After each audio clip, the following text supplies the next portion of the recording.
حضرت نوح علیہ السلام کا جب زمانہ آیا تو پورے کافر ہو چکے تھے، مسلمان ہی نہیں تھے کوئی بھی، سب کافر ہو چکے تھے۔ اب حضرت نوح علیہ السلام کے زمانے سے پہلے حضرت آدم اور نوح علیہ السلام کے بیچ میں ایسے کون سے حالات پیش آئے جس کی وجہ سے پورے 100% مسلمان 100% کافر ہو گئے؟ حضرت آدم اور حضرت نوح علیہ السلام کے بیچ کی بات کر رہا ہوں میں۔ حضرت آدم کے زمانے میں 100% مسلمان ہیں، اس دھرتی پر ایک بھی کافر نہیں ہے۔ جب نوح علیہ السلام کا زمانہ آیا، ان دونوں کے بیچ میں جو جتنے سال گزرے ہیں، ایک بھی مسلمان دنیا میں نہیں تھا، سب کافر ہو گئے۔ وجہ کیا؟ اس زمانے میں جو بڑے بڑے بزرگ تھے، ہوا کرتے تھے، بڑے نیک انسان ہوتے تھے، ان لوگوں سے لوگ بڑی عقیدت کرتے تھے، آج بھی کرتے ہیں، علماء سے، اہل اللہ سے عقیدت ہے نا۔ تو ایک گاؤں میں بہت بڑا نیک انسان تھا، اسے پورا علاقہ چاہتا تھا، بہت محبت کرتے تھے۔ اس کا انتقال ہوا۔ جب اس کا انتقال ہوا تو لوگ اس کے قبر پہ جا کے خوب روتے تھے، اسے یاد کرتے تھے، اس کی محبت کے ترانے گاتے تھے۔ ایک روایت ہے۔ دوسری روایت، ایک 5 بزرگ تھے، قرآن کہتا ہے کہ ان کا نام تھے ود، ایک کا نام، دوسرے کا نام تھا سوا، تیسرے کا نام تھا یعوق، تیسرے کا نام نصر، ودّن ولا سواع ولا یعوق ونصر، اور 5ویں کا نام تھا نصر۔ ود، سوا، یعوق، نصر، ودّن ولا سواع ولا یعوق ونصر، یہ 5 بڑے بزرگ تھے۔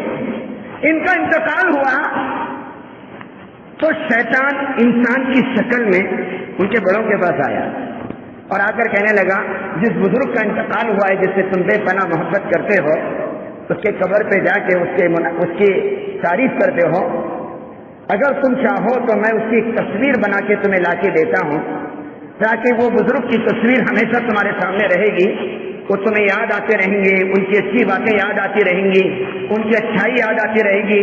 پھر جب بھی تمہیں پریشانی ہوگی تو ان کی تصویر کو دیکھو گے تو ان کی اچھی اچھی باتیں یاد آئیں گی، تو اگر تم چاہو تو میں تصویر بنا کے لاتا ہوں۔ تو اس زمانے کے سنجیدہ لوگوں نے، اس زمانے کے لوگوں نے کہا، اچھا کام ہے، اگر ان کی تصویر تم بنا کے لانا چاہتے ہو تو لے کر آؤ۔ شیطان انسان کی شکل میں سب سے پہلے تصویر بنایا اس بزرگ کی، جس کو سارا علاقہ چاہتا تھا۔ اب وہ تصویر وہ اپنے ساتھ رکھتے تھے، اور جب بھی اس بزرگ کی یاد آتی تھی تو تصویر لیتے تھے، اسے دیکھتے تھے، یاد کرتے تھے، پھر اپنے پاس رکھتے تھے۔ کچھ دنوں کے بعد شیطان آیا اور آ کر کہنے لگا، کیا یہ اچھا ہوتا ہے کہ تم اس کو اپنی جیب میں رکھتے ہو، چھپا کے رکھتے ہو؟ اگر تم اس تصویر کو اپنے گھروں میں لٹکاؤ ایک جگہ پر، ہر وقت وہ بزرگ تمہیں دکھتے رہیں گے اور ان کو دیکھ کر تمہیں اچھے کام کرنے کا جذبہ پیدا ہوگا۔ اس بزرگ کی تصویر کو تم لٹکاؤ۔ لوگوں کو بات سمجھ میں آئی، جیب میں سے نکالنا دیکھنا مشکل ہے، تو ہر ایک نے ایک تصویر بنایا، اس کی کاپی بنائی اور اپنے گھروں میں لٹکانا شروع کیا۔ شیطان نے چھوڑ دیا۔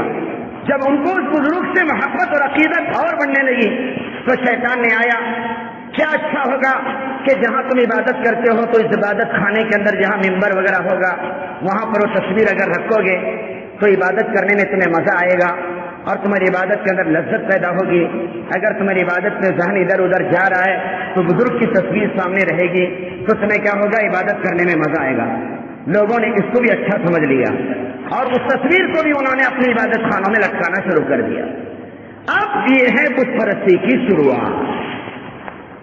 شیطان نے سب سے پہلے تصویر کا دیوانہ بنایا، تصویر کو جیب میں رکھوایا، اس بعد تصویر گھروں میں لٹکوایا، اس کے بعد مسجدوں میں تصویریں آ گئی اور عبادت خانوں میں تصویریں آ گئی۔